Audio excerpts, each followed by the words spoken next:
So it was the EPIC-A trial, which is a phase 2 trial of cemiplimab plus standard of care chemotherapy for locally advanced or metastatic penile cancer, followed by maintenance cemiplimab. So it was a phase 2 uh, study with two arms to the study, but the EPIC-A, which is the first arm, is the combination of standard of care chemotherapy for 4 cycles with cemiplimab given 3 weekly for 4 cycles, followed by maintenance cemiplimab for total of 34 cycles, so in all 2 years of treatment. Arm 2, which is EPIC B, is single agent cemiplimab treatment in patients who were ineligible for chemotherapy.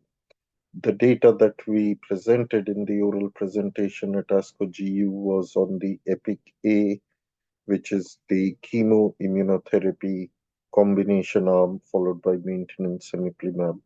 And the study was conducted in 11 centers in the UK.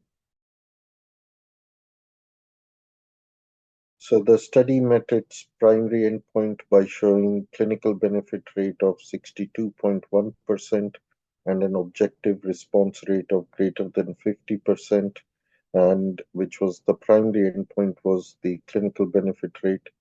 The median progression-free survival was 6.2 months, and the median overall survival was 15.5 months, which in this rare group of patients is the best reported median overall survival in advanced or metastatic penile cancer.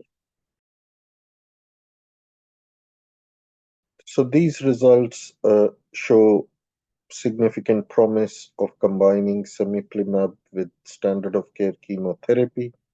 And obviously, in rare cancers, advances are difficult to make because it is difficult and challenging to do randomized trials.